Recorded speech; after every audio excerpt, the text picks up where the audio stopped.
Every man who has seen through himself must still go home. That line is the whole of what follows, and almost nobody in this field will say it to you.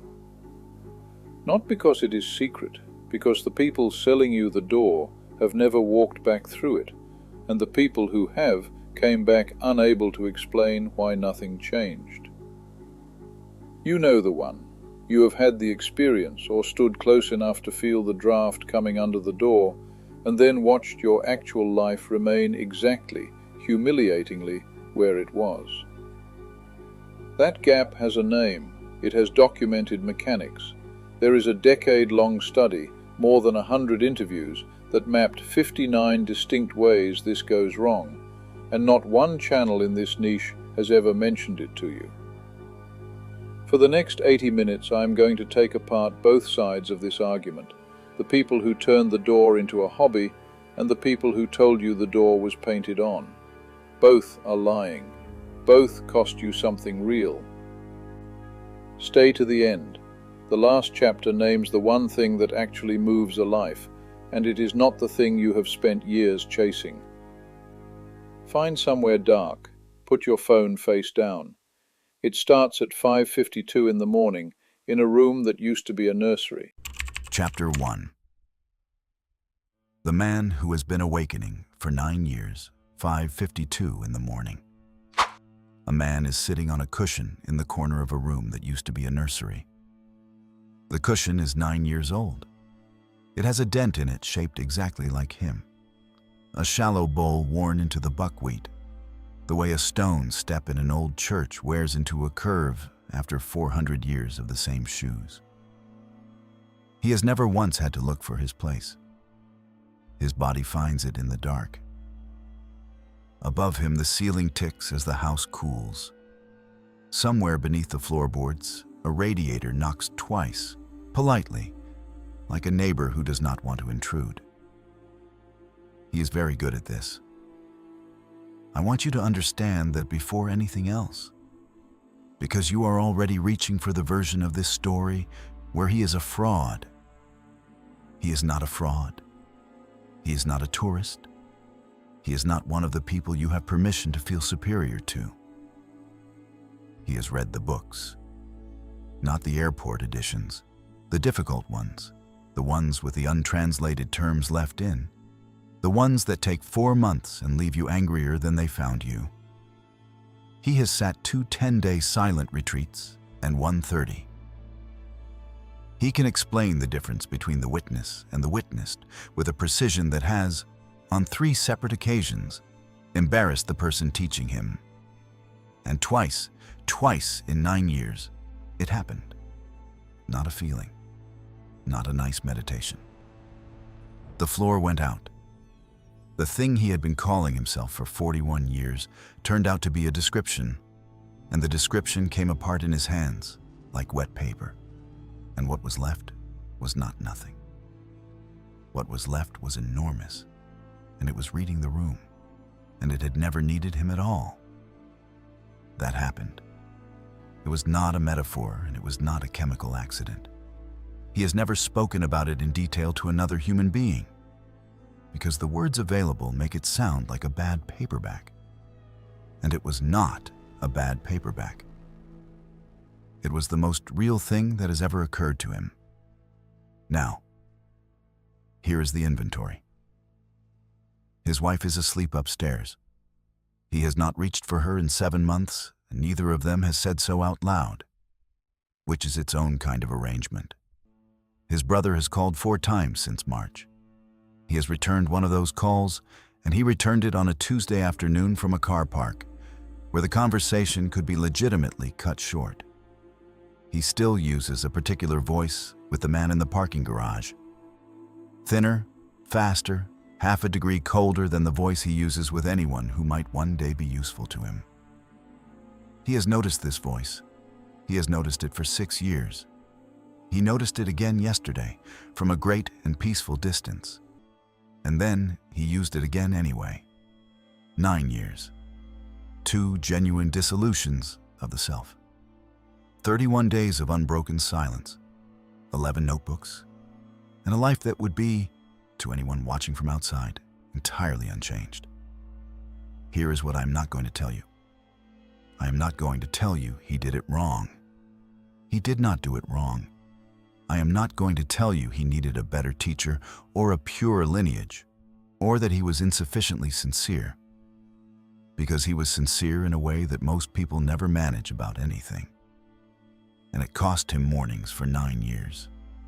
And I am not going to tell you that the experience was a trick of the brain and he should let it go, because that is the other lie, and we will get to it, and it is worse. What I am going to tell you is this. He did not fail at awakening. He succeeded at it, repeatedly, verifiably for 9 years, at something that was never the thing. And you already know why I'm telling you about him. You are alone. It is probably late or early, and you have your own version of the cushion.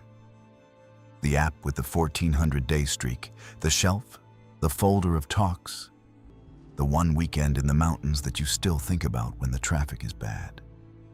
You have your own dent, worn into your own life in the exact shape of you. You have had the experience, or something adjacent to it. Or you have stood close enough to the door to feel the draft coming under it.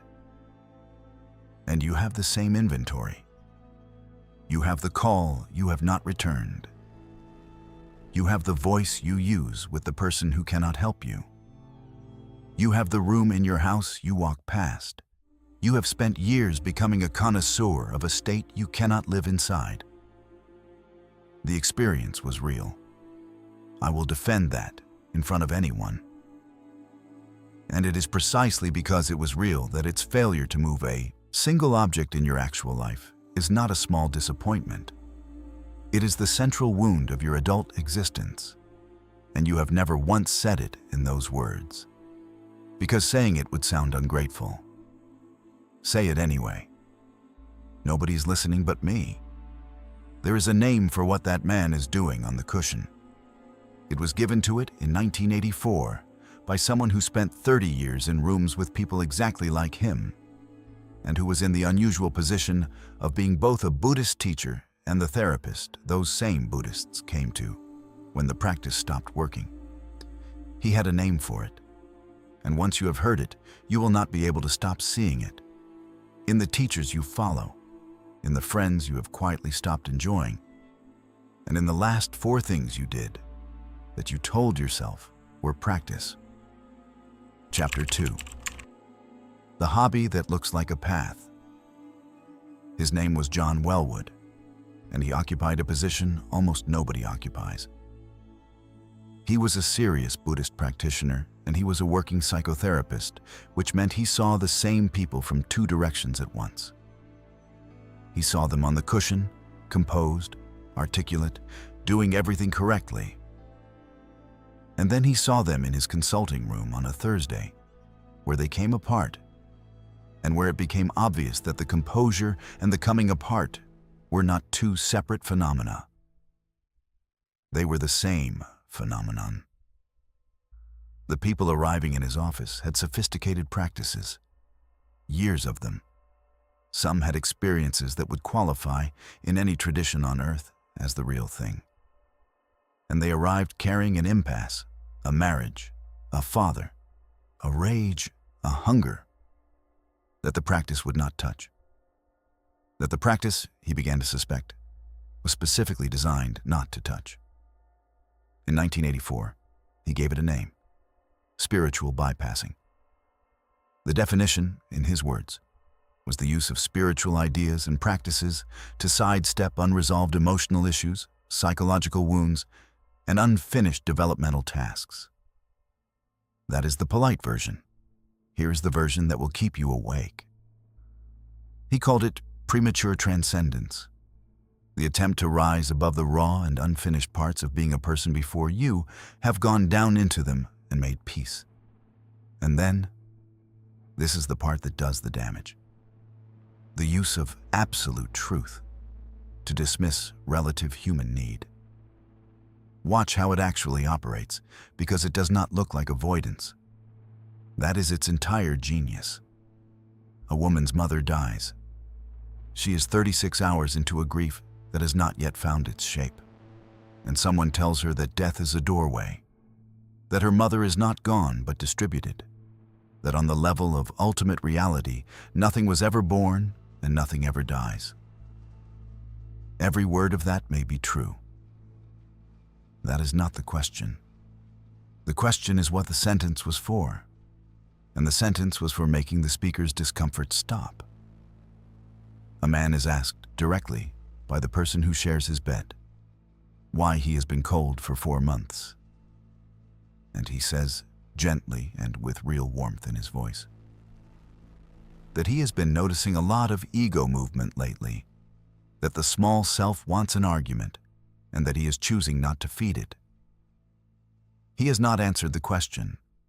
He has performed a spiritual maneuver in the exact shape of the answer, and he has done it so smoothly that she cannot object without seeming small. Wellwood said something else about these people, and it is the line I keep returning to. He said that although they practiced extraordinarily sophisticated techniques, they very often did not practice self-love, and that the most painful thing to watch was someone maintaining a stance of detachment while, underneath it, they were starving for contact. Now understand why this is nearly impossible to detect from the inside. Every other defense mechanism a human being has invented is socially punished. Denial gets called out. Rage gets you removed from the room. Numbing gets you an intervention. Drinking gets you a conversation with your sister that you will remember for a decade. Spiritual bypassing gets you admired. You withdraw from a difficult relationship, and you are described as having strong boundaries. You refuse to feel an inconvenient feeling, and you are described as equanimous. You go quiet for a fortnight in a building with no Wi-Fi rather than have one specific 11-minute conversation, and everyone in your life, everyone without exception, tells you they are proud of you. So let me name the thing you're not going to say out loud. There was a retreat you booked. And somewhere in the decision, not the whole of it, not even most of it, but somewhere in it, in a place you have never inspected, there was relief that you would be unreachable for 9 days. There was a sit you did at 6 in the morning that was structurally a way of being awake in the house without being available in the house. There was a period where you told yourself you were working on non-attachment, and what you were actually doing was waiting for someone to become less important to you so that you would not have to say a difficult sentence to them. You know which one I mean. You knew before I finished the sentence, this is not an accusation. I want to be careful here, because the temptation in this niche is to turn this material into contempt, and contempt is useless to you. You did not do this cynically. Nobody does. It works because it is genuinely load-bearing. The practice really does soothe the nervous system. The state really does provide relief, and a thing that provides real relief will be reached for again and again, and eventually it will be reached for at the precise moment that something else was required. That is not a character flaw. That is how any organism behaves around something that works. But it means the thing you have been calling a path may have been for some years now a very sophisticated hobby. A hobby with a vocabulary, a shelf, a community, and a 9-year dent in a cushion. And a hobby cannot be your entire answer, because the room you have been walking past is still there. It has been there the whole time. It is there right now while you listen to this. Now, at this exact point, on every other recording you have ever listened to on this subject, someone appears with the opposite argument. The friend, the brother-in-law, the ex who did the neuroscience podcast. And they tell you that the experience itself was the illusion. Brain in an unusual state. Nothing contacted, nothing there. They are wrong. But they are not wrong for the reasons your side of this argument uses, and the reasons your side uses are embarrassing. There is one piece of evidence that ends it. It has nothing to do with philosophy. It was not gathered by anyone with a stake in the answer. And it comes from the last place you would look. From people who were never in the room. Chapter 3. The other cheap answer. Let me build their case properly, because a case you have not built properly is one you have not actually defeated. The position is this: the brain, under certain conditions, long stillness, restricted sensory input, sustained attention, a molecule, exhaustion, fever, grief, oxygen debt, enters an unusual configuration. In that configuration, the networks that ordinarily generate your sense of being a separate person located behind your eyes stop coordinating in the usual way. And the system, which narrates everything, narrates that too. It reports boundlessness. It reports unity. It reports that the personal self was never there. And the reductionist says, yes, correct. That is a report about a brain state. Nothing was contacted. Nothing was revealed. You did not touch the ground of being. Your posterior cingulate stopped talking to your medial prefrontal cortex for 90 seconds, and you wrote a religion about it. Here is what I will concede immediately, because pretending otherwise is how this niche loses every honest listener it has. They are right about the correlation. The decoupling of those two midline regions really is associated with the subjective experience of the ego dissolving. That is measured, repeated, and not seriously disputed. Something in the machinery does change, and if you damage the right tissue, you would abolish the capacity for the experience entirely.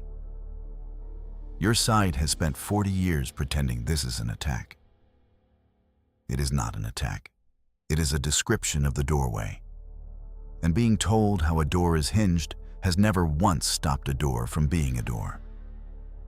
But here is where their case actually breaks. And it does not break on philosophy. It breaks on witnesses. At Johns Hopkins, researchers ran controlled studies in which healthy adults underwent a single occasioned mystical type experience under supervision. Standard objection applies. People who have a profound experience will report profound effects afterward. Self-report is soft. Everyone knows this. So the researchers did something the spiritual world almost never does. They went and asked other people. Before the study, each participant nominated adults who would have continued contact with them: family, colleagues, friends. Those observers were surveyed separately, on their own, about changes in the participants' behavior and attitudes. They had no stake. Several of them did not know what had been administered. They noticed. The observer ratings were consistent with what the participants reported. And when the researchers came back 14 months later, over a year, long past any afterglow, long past any retreat high, the ratings had not diminished. 94% of participants placed the experience among the 5 most spiritually significant events of their lives. There is more. In a separate analysis of the same population, the researchers found a measurable increase in the personality domain of openness. That sounds mild until you know the context. Core personality traits in adults are considered largely settled after about the age of 30. They do not move for a weekend, a book, or a good year. And here was a discrete, dated, single event that moved one, and the movement was still there more than a year later. Now I have to do the thing that this niche never does. So listen closely, because it is the reason you can trust everything else I am going to say in the next hour. That evidence does not prove your metaphysics. It does not prove you touched God. It does not prove consciousness is fundamental. that the universe is aware or that anything at all exists outside the skull. Anyone who tells you this data proves those things is selling you something, and you should close the tab. What it proves is narrower and far more useful. It proves durability. It proves that whatever occurred was not confined to the 90 minutes it occupied, that it altered something measurable in the structure of a person, and that the alteration was visible from the outside to people who were not looking for it more than a year later. That is all. And that is enough to end the argument. Because the reductionists' claim was never, "We found the mechanism." The claim was, therefore, nothing happened. And a thing that nothing happened during does not show up in a survey filled out by your colleague 14 months later. And that is what believing them costs you. Not an abstraction, a specific loss. You had a real event, possibly the largest of your life. And somewhere along the way, you were persuaded to file it under interesting brain thing. You stopped drawing on it. You stopped letting it inform a single decision. You put the most significant data point you have ever personally generated into a drawer. Because a man on a podcast made you feel unsophisticated for keeping it on the desk. So we have two camps. One has turned the door into a hobby. The other has told you the door was painted on. And they share an assumption so basic that neither of them has ever examined it. Both of them believe that awakening is a thing you get. The seekers think you get it and should get more. The reductionists think you did not really get it. Both of them are looking at your hands to see what is in them. Nothing was ever delivered to you. What happened was a subtraction. And every year you have spent since has been spent trying to reacquire an object that was never handed over. We are going to take that apart properly, starting in the next chapter, and it will not be comfortable. But before we go there, I want to give you something to hold. Because you have listened to material like this before, and you have felt something move. And then, 3 days later, you were exactly where you started, and you concluded that nothing was happening. That conclusion is the single most common reason people abandon this work. And it is almost always wrong. Something is usually happening. You simply were not told what to look for. So you looked for a feeling, and feelings are the least reliable instrument you own. So here is an instrument that does not lie. Over the next 48 hours, someone is going to get a small fact about you wrong, not a large one. Nobody is going to slander you. Somebody is going to misremember what you said on Tuesday, or attribute a motive to you that was not yours, or describe you to a third person slightly inaccurately while you are standing there. Watch what happens next in your body. Ordinarily, the correction is already out of your mouth. It does not go through you. It goes around you, the way your hand comes off a hot pan before you have decided anything. That reflex is not you being honest. That reflex is a model defending its edges. It has run automatically your entire life. Here is the marker. A gap appears. Not a large one. Perhaps half a second. And in that half second, you will notice, with something close to surprise, that the correction has become optional. You will still be free to make it. Sometimes you should. But for the first time, you will be able to see the urge arrive as a separate object and see that the thing it is protecting is a description. And here's how you will know it is genuine rather than performed. Because you will be tempted to fake this, and faking it is worthless. You will feel a small drop of disappointment, not peace. Peace is the model congratulating itself on how spiritual it has become. That is the same machinery wearing a different coat. Disappointment is different. Disappointment is what it feels like when part of you wanted the fight and did not get it, and had to watch itself want it. That flicker is unfakeable. You cannot perform disappointment to yourself. Nobody has ever managed it. Look for the gap. Look for the disappointment. 2 days. That reflex you are about to catch has a location. It has a structure. It has been running continuously since before you could speak. And it is the reason you have never once in your entire life seen yourself. Not because it is hidden, because you have been looking through it. Chapter 4. The thing you cannot see. Because you are looking through it. There is a hole in each of your eyes, not a metaphor, an actual absence. At the back of each retina, there is a region where the optic nerve gathers itself and leaves through the wall of the eyeball. And at that spot, there are no receptors, no cones, no rods, nothing.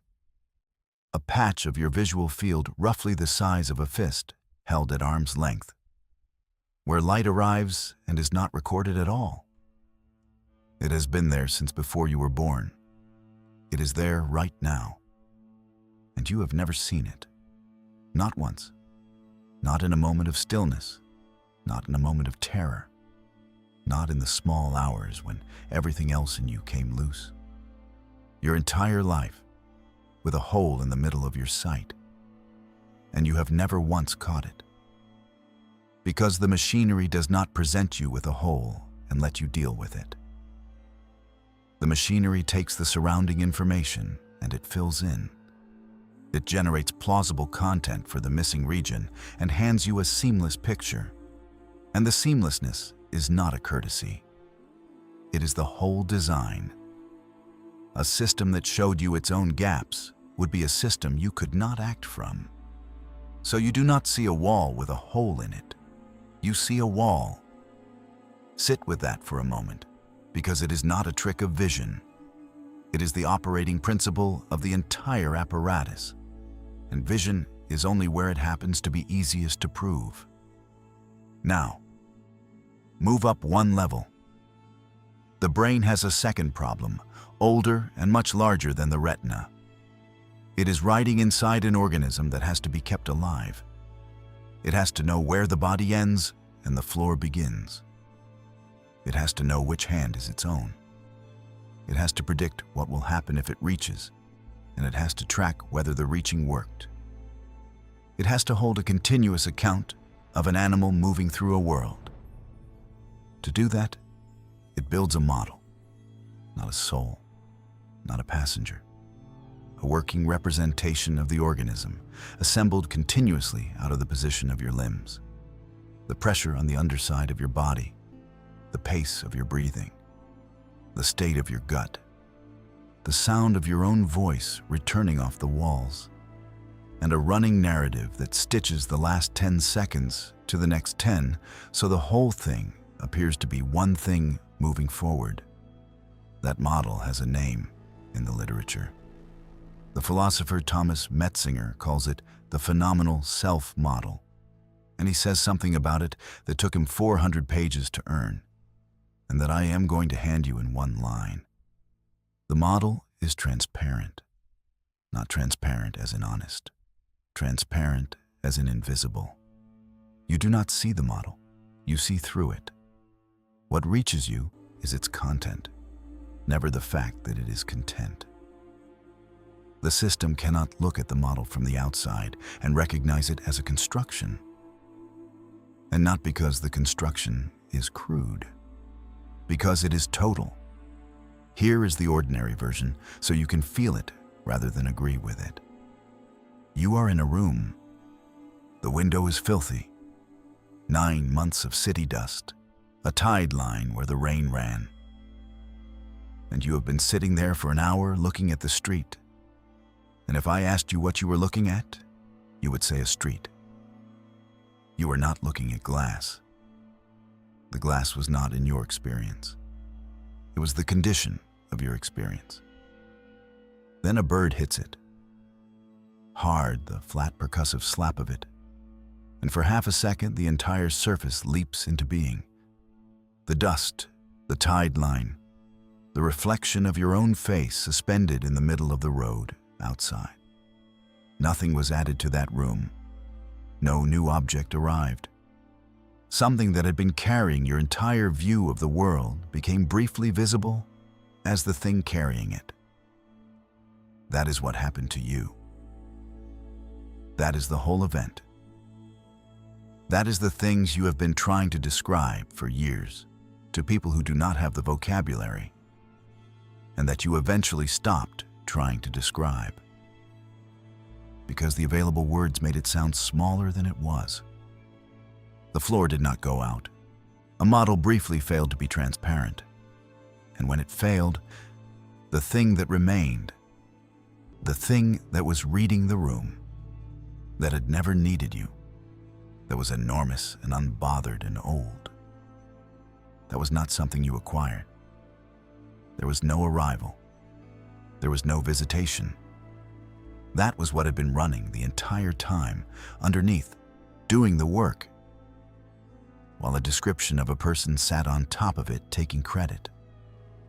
Now hold the consequence of that, because everything in the rest of this recording depends on you actually taking it rather than nodding at it. If nothing was delivered, then there is nothing to get back. Every technique you have run in the years since, the retreats, the streaks, the 40-day commitments, the teacher you flew to see, every one of them has been an attempt to reacquire an object. And there is no object. There never was. You have been going back to the same window and trying to buy the bird. And this also explains something that has quietly humiliated you for years.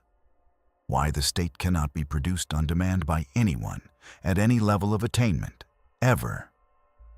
Why the teachers who are honest admit this, and the ones who are not go quiet when asked directly. You cannot decide to see the glass. Deciding is something the model does. You can only arrange conditions under which its transparency becomes unreliable, and then wait. And mostly nothing will happen. And occasionally a bird will hit the window. But a model that can fail is a model that is being maintained. Something is holding it up, continuously, all day, at cost. And it has been doing so since before you had language. We know roughly where. We know what it does when you sleep, what it does when you are idle, and what happens in the specific minutes when it lets go. And there is one finding in that literature that should disturb you far more than the mystics ever did. Because it suggests the self is not something you have. It is something you are paying for. Chapter 5. The room where the self is assembled. For most of the 20th century, the assumption was that a resting brain is a quiet brain. You give it a task, regions light up. You take the task away, it settles. Then the scanners got good enough to look at what was happening in between, and it turned out that in between, something enormous switches on. Not down, on. There's a set of structures running along the midline, front to back, with the medial prefrontal cortex at the front and the posterior cingulate cortex behind it, that becomes markedly more active the moment you are given nothing to do. It was named the default mode network, because that is exactly what it is. The thing the brain returns to when there is no task in front of it.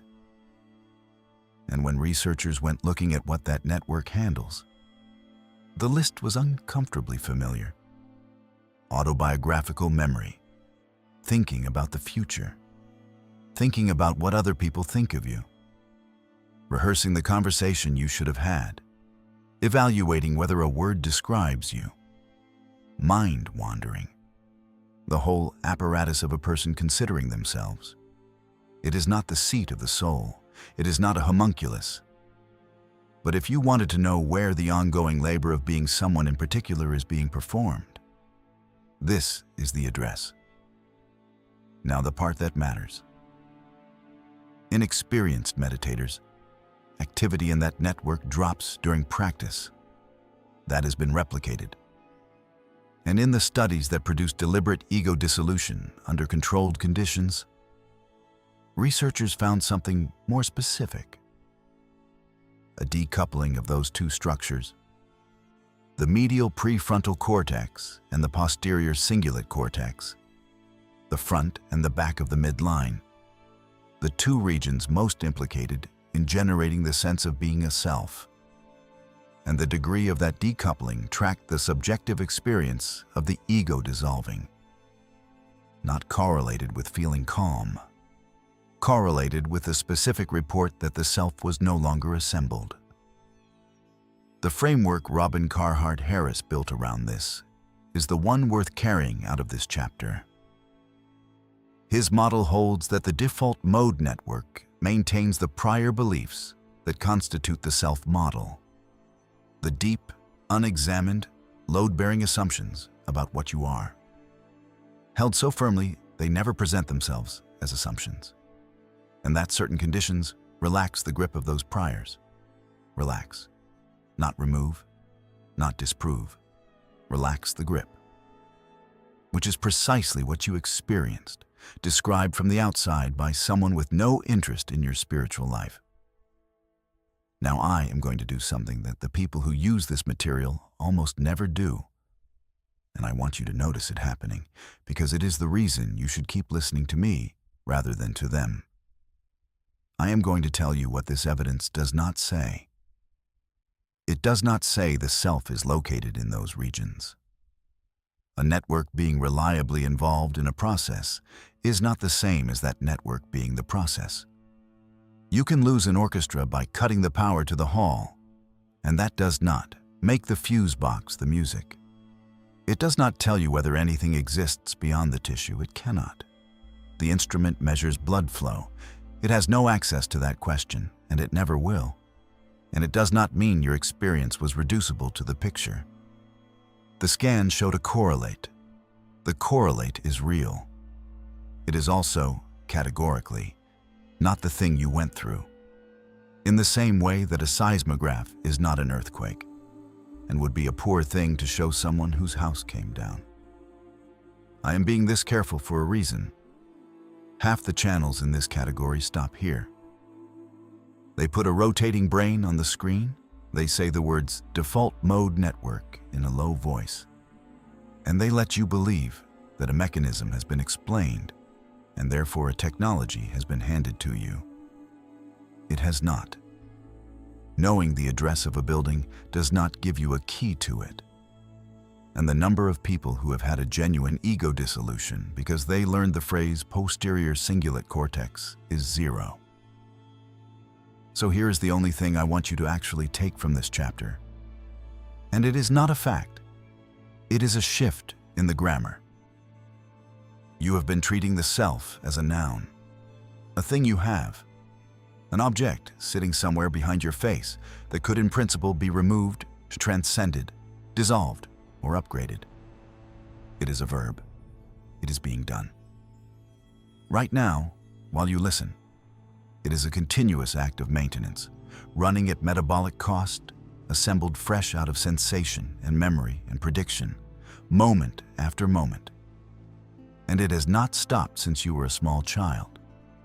Not while you slept, not while you were unconscious under anesthetic, not in the hours after the funeral when you sat in the car and could not make yourself turn the key. Nobody has ever told you this because nobody had to. The maintenance is invisible by design. You are not aware of holding it up any more than you are aware of the hole in your eye.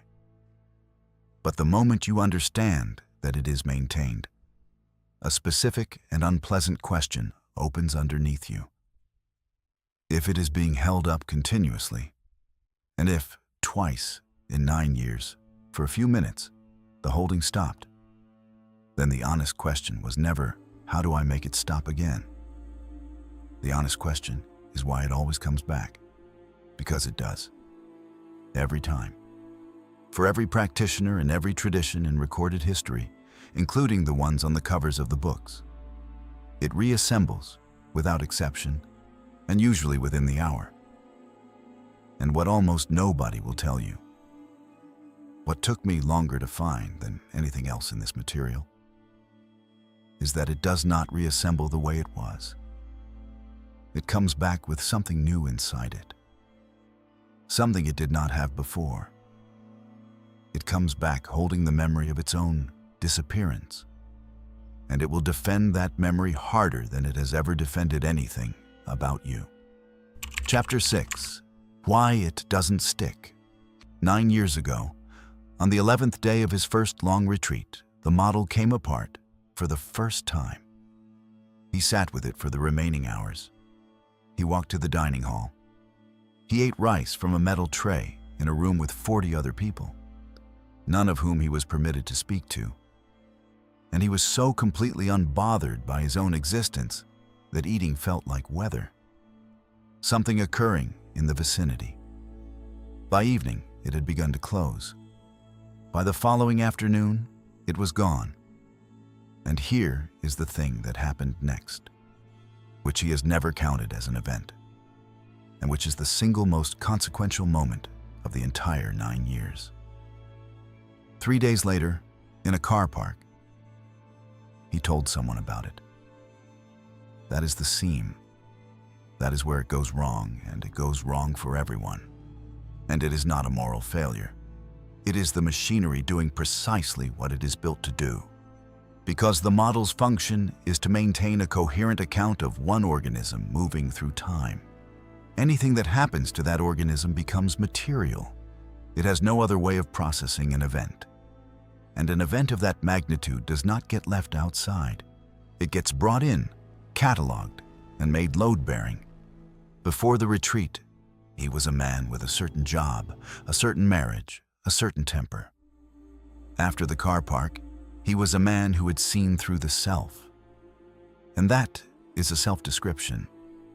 It is exactly the same kind of object as I am good with money, or I am the responsible one in my family. It is made of the same material, held by the same machinery, defended by the same reflex you are going to catch in the next 48 hours when someone gets a small fact about you wrong. Now understand why this particular self-description is more dangerous than every other one you carry. All your ordinary self-descriptions are falsifiable. You think you are good with money, and then there is a Tuesday with a letter on it, and the description takes damage. You think you are patient, and then your child asks the same question for the 9th time, and you hear your own voice come out at a volume you did not authorize. Reality grinds against those descriptions constantly, and the grinding keeps them roughly honest. This one cannot be ground against, because any evidence brought against it can be reprocessed as evidence for it. Your wife says you have been absent. That is her attachment. Your brother says you have become cold. He has not done the work.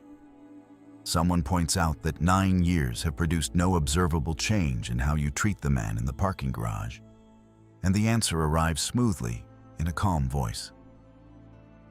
That change on the relative level is not the measure of anything. A belief that cannot be corrected by contact with the world does not erode. It accretes. And this is the mechanism, the actual mechanism, not a mood, by which sincere people become insufferable over a decade without a single one of them noticing the moment it began. There is a name for what he built: the spiritual ego. But that name has been used so lazily for so long that it has stopped meaning anything. So let me define it properly, in the terms we now have. It is a self-model that has incorporated the evidence of its own non-existence as a feature. That is not a paradox for the sake of one. That is the plain description of what the machinery did with what it was given. Now the part you came for, because there is a real question underneath all of this, and I have not answered it yet. Something did change. Why did it change so little? Go back to the Hopkins data for a moment, because it contains the answer and almost nobody reads it closely enough to find it. What moved, measurably, more than a year later, was openness, aesthetic responsiveness, imagination, the willingness to entertain what had previously been dismissed, a widening of what a person will let in. Now look at what was not reported to have moved. Not because it was ruled out, because it was never the kind of thing a single event could touch. Nobody's marriage was repaired by openness. Nobody's temper was reconstructed. Nobody stopped using the thin voice with the man in the parking garage because their aesthetic responsiveness went up. Because there are two categories here, and this niche has never once separated them. There is what you can perceive, and there is what you have built. Perception can turn over in an instant. That is the entire reason the experience is possible in the first place. The model is generated moment to moment, so a moment is all it takes for it to fail. Seeing is fast. Seeing has always been fast. But your temper is not a perception. It is 30 years of a nervous system learning that a raised voice ends an unbearable situation, laid down in a body, rehearsed 10,000 times, running faster than thought. The distance you keep from your brother is not a belief. It is a structure, built out of 2 decades of small avoidances, each one reinforcing the next.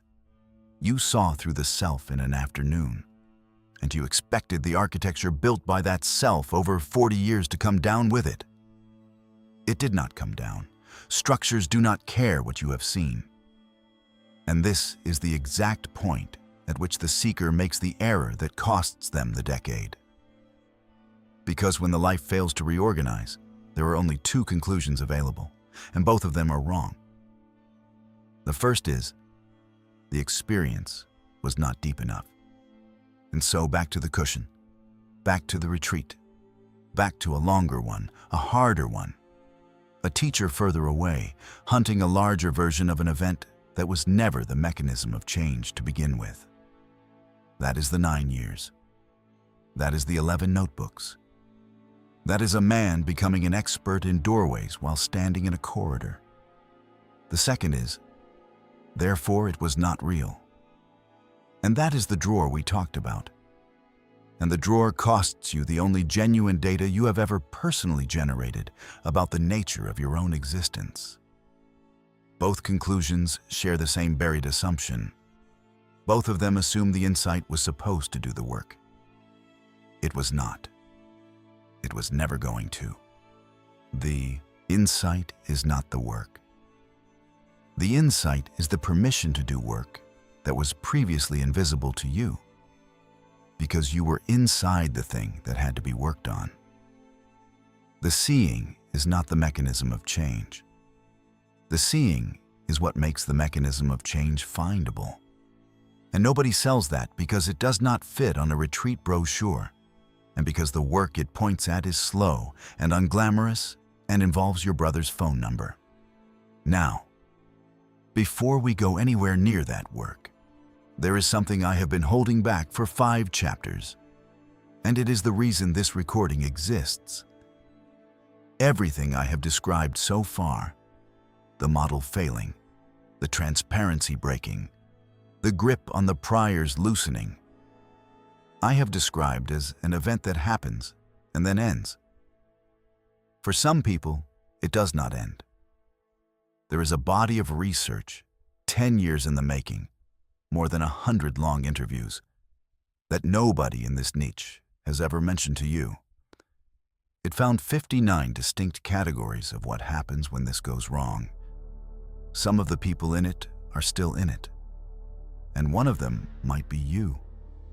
Listening to this at night, having assumed for a long time now that what is happening to you is progress. Chapter 7.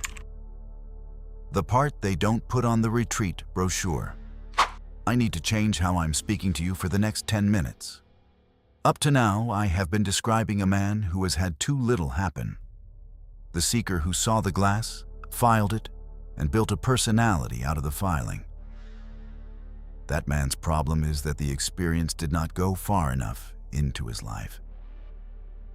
This chapter is about the opposite problem.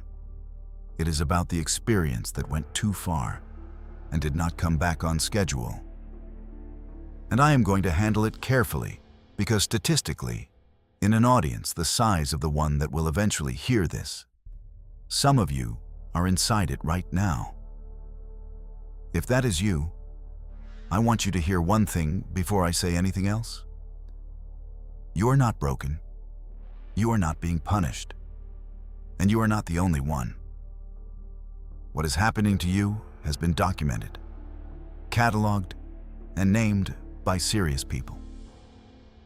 You have simply had the profound misfortune of doing something powerful in a culture that only ever told you the good half. Here is what almost nobody in this field will tell you. For over a decade, researchers at Brown University ran the largest study ever conducted on the difficult side of meditation. Not the marketing, the casualties. They interviewed more than 100 people, practitioners and teachers, many of them deeply experienced, some of them the very people you would take advice from, about experiences that were challenging, distressing, functionally impairing, or that required help to survive. They were not studying beginners who quit.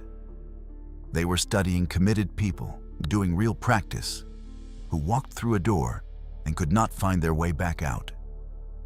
And out of those interviews, they built a map.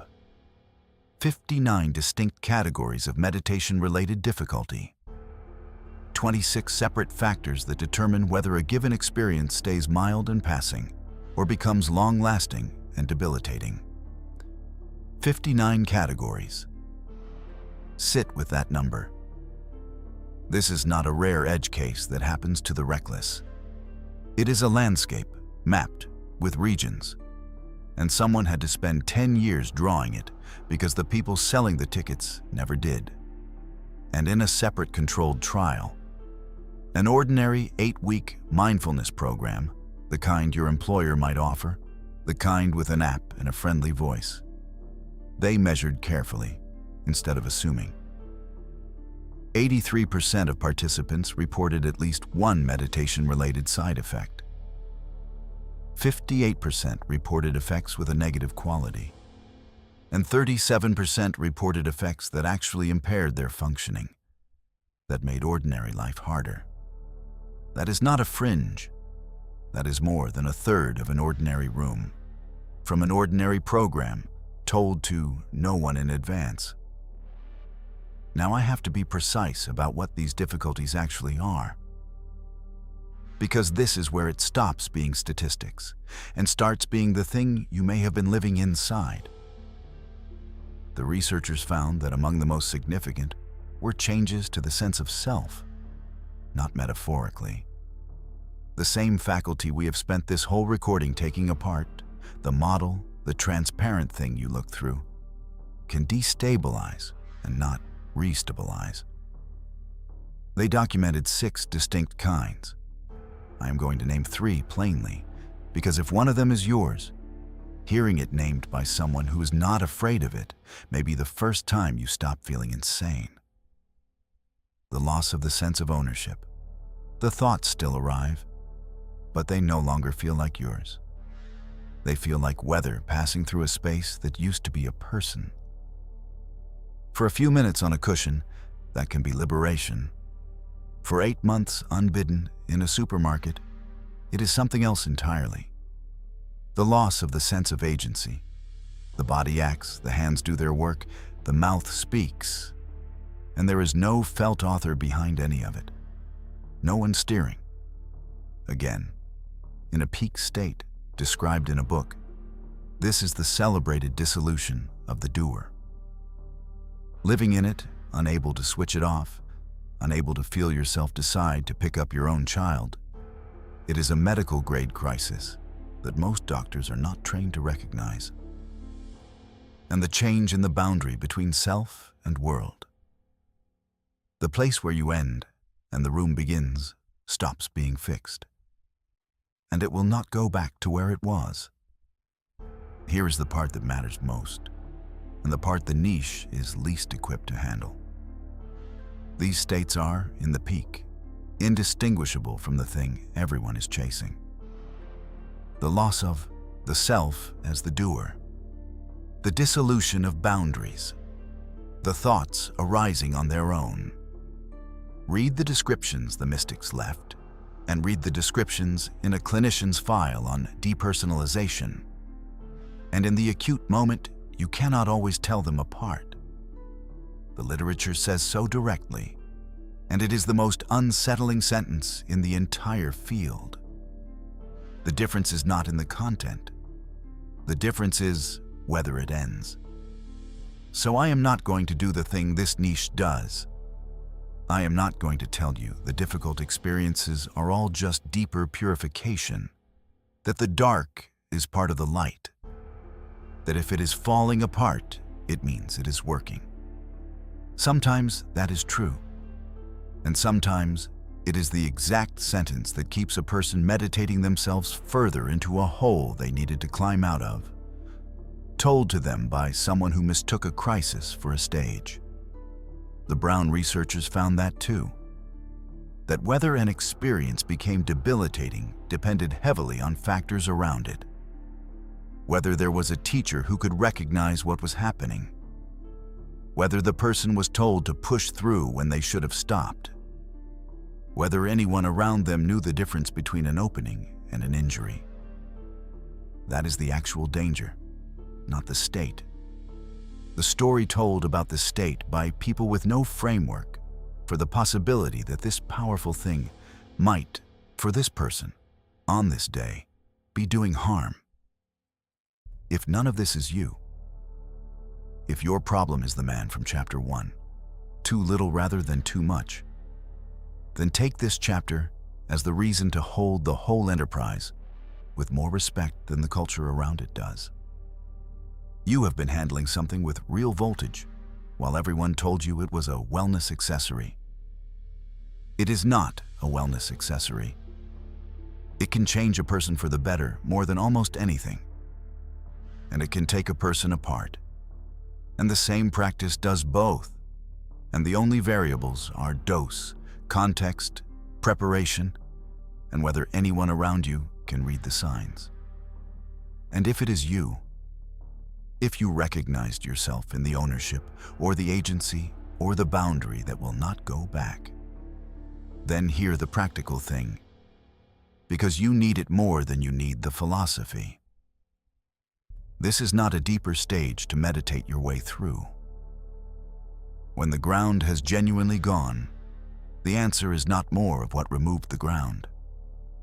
The answer is the ordinary, unglamorous, embodied world and other people, and often a professional who understands this specific territory. And they exist now, which they did not 20 years ago. Warmth, food, weight, routine, the dull, magnificent machinery of a normal life, which is the exact thing the practice was quietly helping you avoid, and which is now the medicine. Which brings us finally to the only thing left worth talking about. For the man who had too little, and for the person who had too much, the road out is the same road. It does not run further in. It runs back, into the life, the body, the unglamorous Tuesday, the phone number you have not dialed. Everyone in this niche stops at the seeing, because the seeing is where it feels finished. It is not finished. It is the trailhead. And the trail is the part nobody sells, because it cannot be sold. It has no ceremony, no certificate, and no photograph. It is just the work. And it starts with something so small, you will be insulted that I am about to call it the whole path. Chapter 8. The work nobody sells. Here is the work. I'm going to give it to you plainly, without ceremony, because ceremony is what got you into this. You saw something true about yourself, that the self you defend is a description maintained, not the fixed thing you took it for. Good. That is real, and it is yours, and no one gets to file it in a drawer for you. Now the work is this. Catch the maintenance in the act in one ordinary situation, and decline to perform it once. That is it. That is the entire path. And it is smaller and harder than anything sold in any room you have ever paid to sit in. Let me make it physical. Because in the abstract, it will slide off you the way everything abstract has slid off you for years. The phone on that table has your brother's number in it. You have not returned 3 of his calls, and you have a story about why. You are protecting your peace. He pulls you into old patterns. The timing is wrong. Every word of the story may be accurate. That was never the question. The question is what the story is for, and the story is for keeping your hand off the phone. That story is the maintenance. That specific, reasonable, well-argued reluctance is the model holding its own edge in place. The same reflex that fires when someone gets a small fact about you wrong, wearing a more respectable coat. The work is to watch the whole apparatus assemble, the reasons, the timing, the piece that needs protecting, and to see it clearly as the machine doing its job, and then to pick up the phone anyway. Not because you have resolved the feeling, because you have finally seen that the feeling is the wall. And the only way through a wall you can now see is to walk at the part of it that scares you. Notice what I am not telling you to do. I am not telling you to feel differently first. The seeker's entire error was believing that the inner state had to be resolved before the outer act could happen. Get pure enough, empty enough, awake enough, and then the life reorganizes on its own. It does not. That is the doorway fallacy wearing its last disguise. You will be waiting on the cushion when they carry you out of the room. The direction runs the other way. And this is the thing the whole recording has been walking toward. You do not feel your way into new action. You act your way against the resistance, into a self that slowly reorganizes around the new behavior. The structure we talked about, the temper, the distance, the thin voice, those were built by 10,000 small repetitions. They come down the only way they were built, by repetition in the other direction, one unglamorous instance at a time. Openness is what the seeing gave you. The willingness to let something in that you would previously have dismissed. That is the gift, and it is real, and it is not nothing. The Hopkins data measured it, lasting more than a year. But openness is a door held open. It is not a step through one. The step is yours, and it is small, and it is physical, and it is due today. Now let me tell you what happens when you do this, because I refuse to oversell it. And the refusal is the reason you can trust the promise. You call your brother against the whole assembled weight of the reasons, and it does not fix your relationship. He is guarded. The conversation is slightly awkward. You get off the phone and the marriage upstairs is still where it was, and the man in the parking garage is still going to get the thin voice tomorrow. Almost nothing has changed, except one thing, and it is the only thing, and it is enough. You now have direct, personal, unfileable evidence that the wall is walkable, that the reasons can be fully present and you can move anyway, that the maintenance can be running at full volume and you are not obligated to obey it. You did not think your way to that. You did not meditate your way to it. You have it in your body now, the way you have the memory of the model coming apart, except this one you can reproduce on purpose, tomorrow, with a different wall. And here is the honest ceiling on all of it. Because I told you at the start, I would not lie to you. And this is where lesser recordings lie hardest. This does not guarantee the outcome you want. Your brother may not soften. The marriage may not survive the honesty the marriage actually needs. Some of the walls you walk at will have something painful on the other side, and walking at them is still right. Because a life spent maintaining a description at all costs is the thing that hollowed you out in the first place. What the work reliably changes is not the world. It is you, measurably. The way the openness was measurable. The way the observers 14 months later could see it without being told.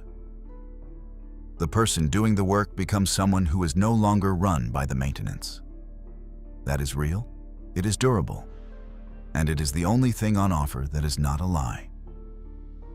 Anyone promising you more than that, promising that the insight delivers the marriage, the money, the reconciliation, the peace, if you just go deep enough, is selling the exact fantasy that cost the man in chapter 1 his 9 years. So this is the practice, not a technique, a stance you take toward one real situation per day. Find the place where you are maintaining a description at the cost of a life. It will announce itself as a very good reason. Watch it assemble. See it for what it is. And then, once, you do not have to win, you only have to move. Decline to perform it. Tomorrow, a different wall. The day after, another. Not toward a state, not toward an arrival. There is no arrival. We established that in chapter 4, and it is still true. Toward a life that is slowly, unglamorously, verifiably no longer built around the thing you have spent years learning to see through.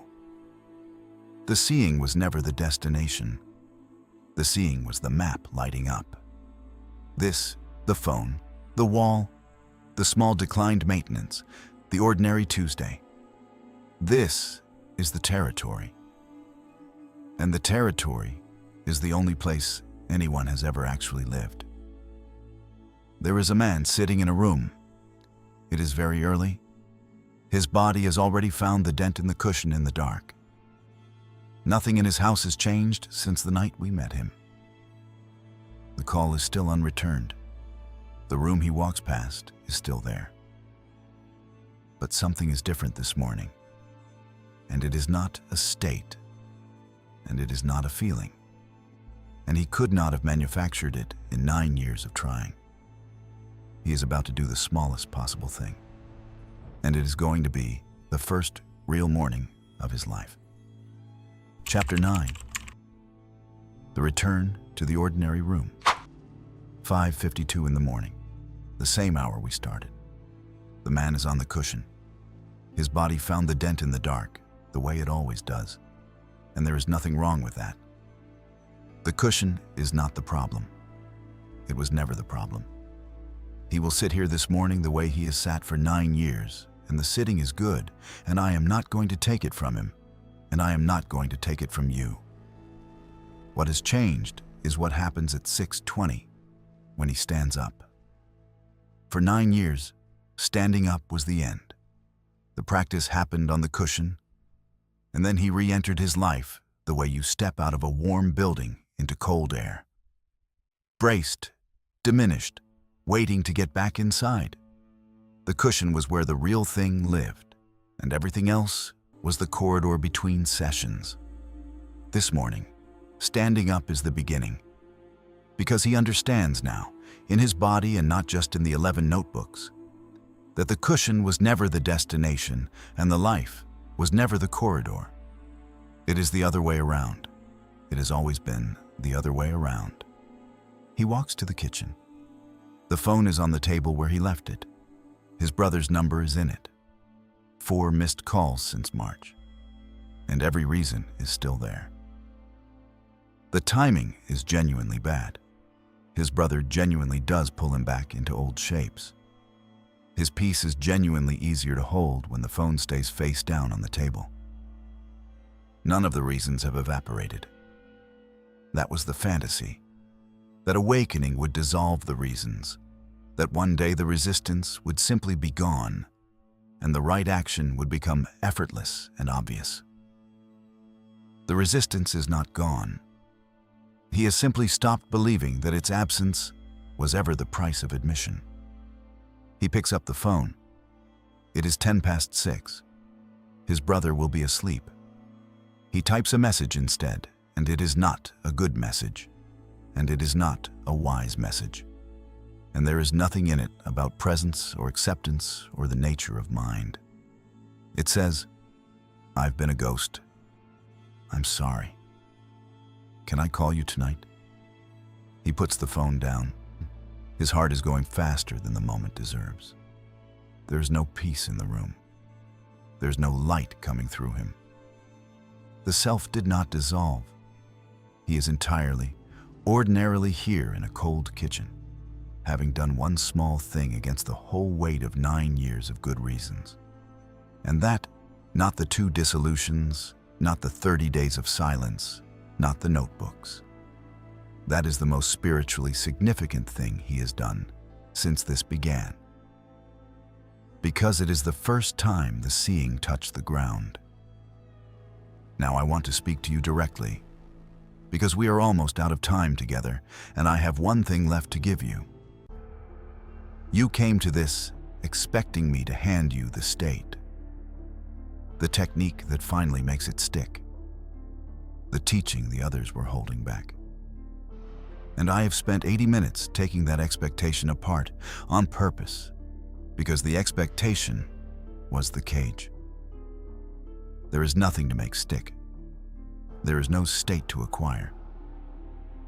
You already have the only thing that was ever real: the seeing, the memory of the glass, the knowledge in your bones that the person you defend all day is a description and not a fact. You have had it the whole time. It is not going anywhere. You cannot lose it, and you do not need more of it. What you do not yet have is a life built around it, and that cannot be seen. It can only be done, and it can only be done in the place you have spent years learning to escape. The ordinary room, the cold morning, the unanswered message, the person who is hard to love, the small declined maintenance, the wall you finally walk at because you can see now that it was only ever a wall. The mystics were not lying to you. The neuroscientists were not lying to you either. They were both describing the doorway from 2 sides in 2 vocabularies, and both of them stopped at the threshold, because the threshold is where the words run out. You are the only one who can walk through. And walking through does not look like light. It looks like a man in a kitchen at 6:10, heart pounding over nothing, having sent a bad text to his brother. That is what awakening looks like from the outside. It looks like an ordinary person doing an ordinary hard thing on an ordinary morning, having finally understood that the ordinary morning was the cathedral all along. Nothing obeys, nothing arrives, nothing is delivered. You simply stop maintaining the wall once today, and then again tomorrow. And one ordinary morning a long way from here, you notice that you have become someone the person you used to be would not recognize. Not because you transcended your life, because you finally came back to it. That is the whole teaching. There is no more. You already have everything you need, and you always did. And the only thing left to do is the thing nobody could ever do for you. Get up off the cushion. Go and live the life you kept trying to wake up from.